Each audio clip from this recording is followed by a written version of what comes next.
You have to start really looking at what's the importance of why we're like beating people down for not being married. Especially you, Silka. Come on now.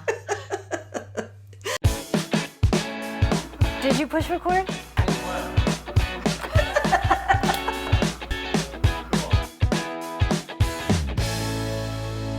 Thanks so much for tuning in again to Our Second Act with Paige and Silka.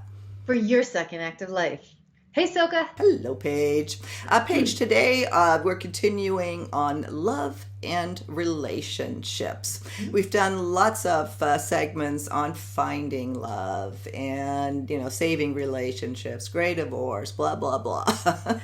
We got a really interesting viewer question that I thought this is a great topic. And that is, this woman, she's single, never married.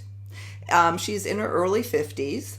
And she said, I know, exactly. What's wrong?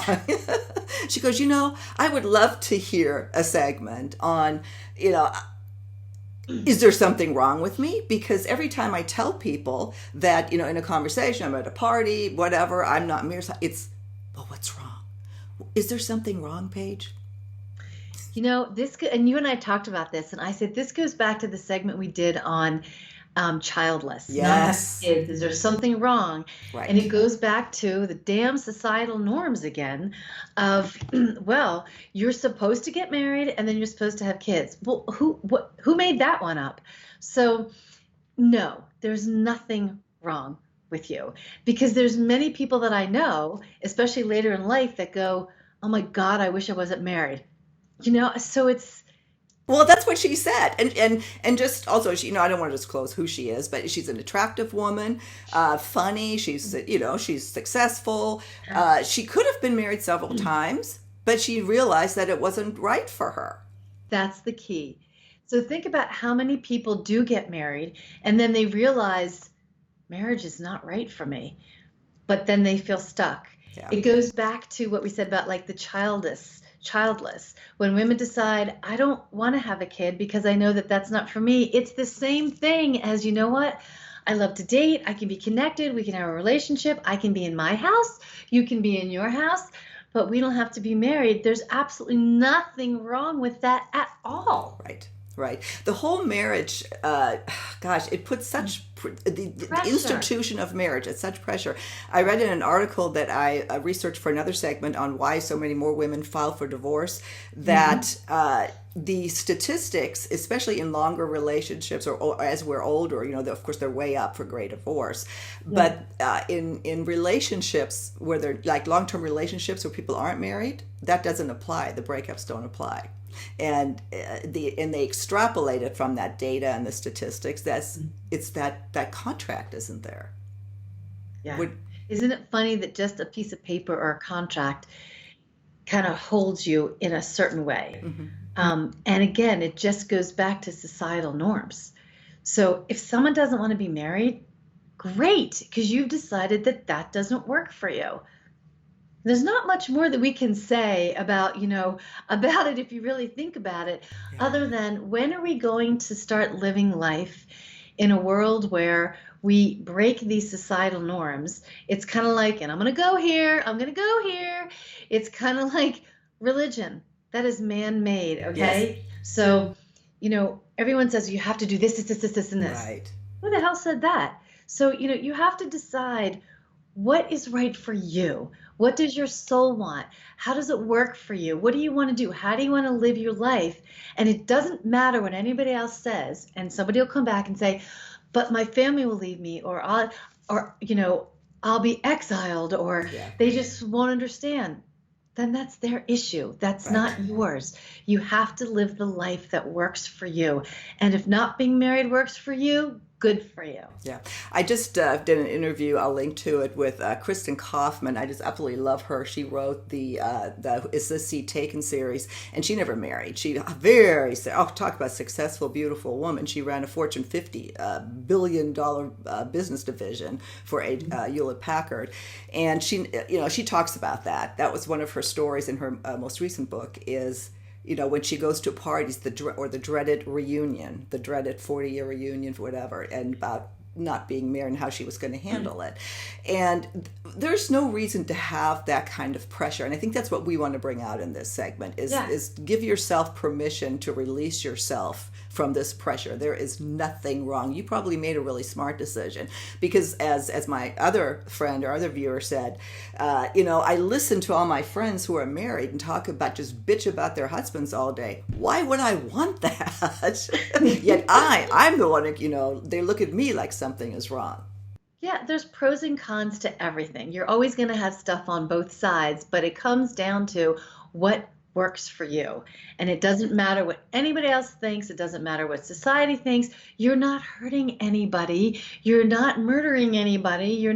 Let's just put this into perspective. Okay?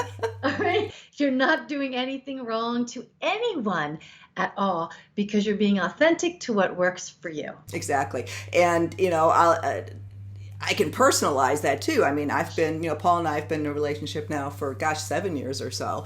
And just yesterday from my hairstylist, I got it. Well, when are you and Paul going to get married? Oh. You're so perfect for you. I said, well, yeah, we want to keep it that way. And of course, you're happily married, so we're not poo-pooing the institution of marriage. It can work. The point is, there's nothing wrong with you if that's not for you.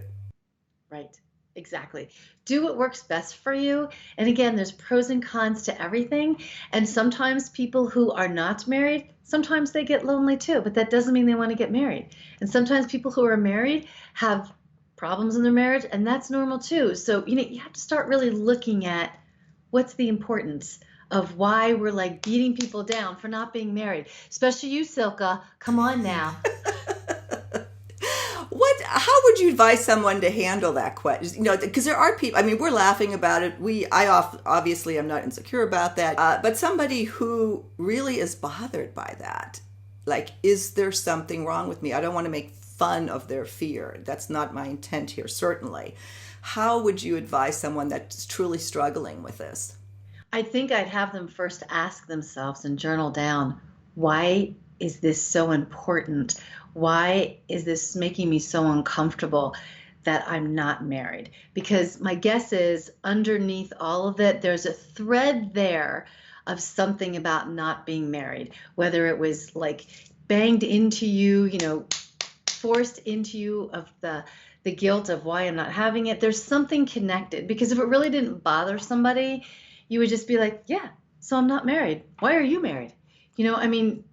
There's so many things that you can say, but if it's really beating you up and really bothering you, ask yourself, why is this bothering me so much? What is it triggering inside of me that maybe I haven't figured out yet? Right, exactly. Well, another topic that, especially at this time in life, hits us hard sometimes. There's the old maid. Women are old maid and men are just, what is it? I haven't heard that part. But I think that's what we bring into that whole concept of being alone, the spinster, the old maid, where men have always been the confirmed bachelor that somehow is romanticized, as it was in the movies and all this. So a lot of that is still, I think, steering us, so to speak, at this point in our life. Paige, I think... anything else that you want to? I just wanted to comment on what you said, because I see the opposite. I see women in our age group that when their husband dies or they get divorced, they don't want to get married again. They are perfectly fine with having their house, the other person has the other house, because for women, what I hear consistently is that they felt like they did so much, like everything fell on them. And it's just easier when you don't have to take care of somebody else and it doesn't fall on, you all the time. So I see the opposite of women going, I'm good, don't need this, I can date, I can do this. And then there's still, women who, when am I going to find the person who's my companion? So bottom line is, we see all of this. Yeah. Depending on where you are in life and what you're looking for and what you've gone through, it's all individual. But you know what? If you've never married and you don't want to marry, nothing wrong with it. Yeah. No, I agree. Be authentic to yourself. That's the message. Because you're going to ask me, Paige, what do you want to leave with our viewers? What I want to leave is be authentic to who you are. Doesn't matter what anybody else thinks. Live your life authentically and truly. Great. Now I don't know how to close the segment. You're funny. Thank you, Paige. We will see you next time on Our Second Act with Paige and Silka. For your second act of life. Bye-bye.